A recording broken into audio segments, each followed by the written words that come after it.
YouTube, this is Gemmy in transit, and as per tradition with my subscriber milestones, I have a prototype to review for 1,000. So first and foremost, thank you guys so much for 1,000. And second of all, I know I'm late on this. I have been incredibly busy working 6-day weeks at work. I've not had time for this, and the time that I do have, I spend it sleeping so I can recover from work the next day. But that being said, work is the reason I'm able to afford these things. So first off, I want to give a huge shout out to Holiday Addiction, who actually sold me this for a really good deal. We're really good friends. And I also want to give a huge shout out to Chase the Inflatable God, who actually happened to have been present in the same room as this prototype and has, air quote, ripped ass in the same room as this prototype, which I appreciate. Thank you, Chase, for that. So let's get into it here. This is, like I said, a prototype. The box is enormous. You can see this is not the box it came in. This is the box it needs. Holiday Addiction, I don't know how he manages to package these gigantic Colossal, there's a hint, it's Colossal inflatables in the way they are packaged. So this is a folder. I have kept the shipping information in here. Not the shipping information is as in my address. I don't trust you guys, so I'm not giving that out. But here it is. Yes, this is the prototype I got. And I will get to inflating it in a second and show you some cool features. On the back here is, I guess you can say, like the manufacturer's label, if I can focus. There you go. And right here is the Gemmy air shipment label. So as many of you guys know, prototypes tend to be, I guess you could say, incomplete. I wouldn't say it's incomplete. What I mean is the animation, or the way the lights work. In this case, the way the lights work in this one may not be completely. What's the word I'm looking for? I got to cut it just to think about it. May not be completely produced to the effect of like mass production quality. So something really cool about this inflatable, if I can get this thing out here, because this is a lot of fabric. I mean, it's just a lot of inflatable, and it's a lot to deal with. And by the way, it is mixed media. You can see there.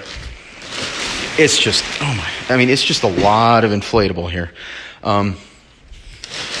Still going.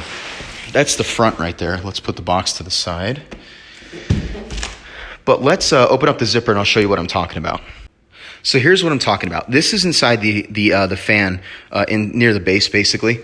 You can see this is how it comes from the factory. This is the raw programming for the lights.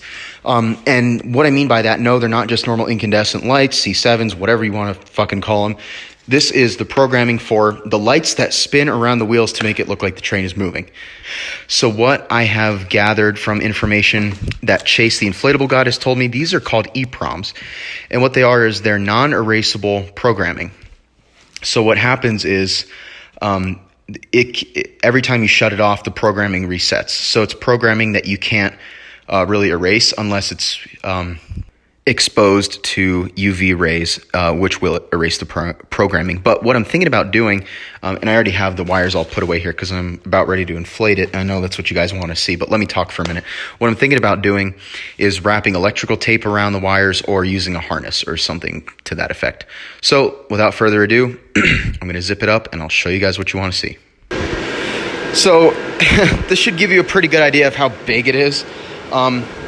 And for a Colossal inflatable, it inflates really quick. You can see the lights spinning down there already. This thing is freaking huge. I should have mentioned it's about 11 feet tall by 15 feet long. Trying to make sure everything gets up here on its own.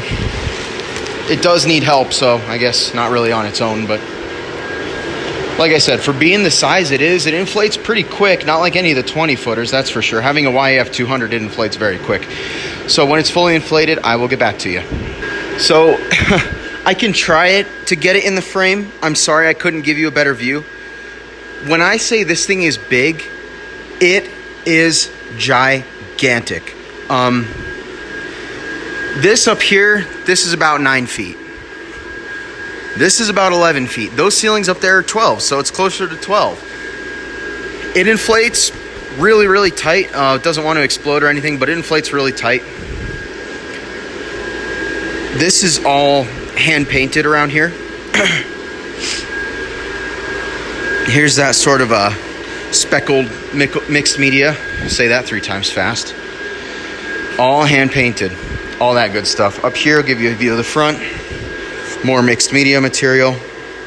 I mean, this thing is just awesome. Why don't we get a view of it in the dark? Now, as far as illumination goes, it lights up really well. I haven't exactly counted how many lights it has. I mean, I guess we can do that right now. 1, 2, 3, looks like 4, 5, 6, 7, 8, 9. Looks like 9 lights, maybe 10. It's hand painted down there.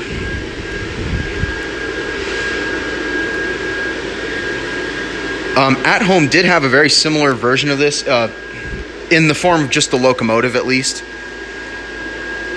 You see, these details are very, very nice. I'd say it's a classy inflatable. I'd say it's really nice as far as classy goes for these things. I mean, I come up to right here on the train. I mean, that's just how gigantic this thing is.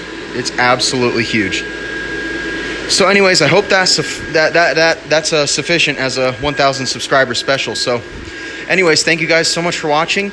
And there will be a part 2 to the 1,000 subscriber special. Not nearly to this effect, but I wanted this to be at least, you know, a banger of a video for the first part at least. So thank you guys so much for watching, and I'll be back with part 2.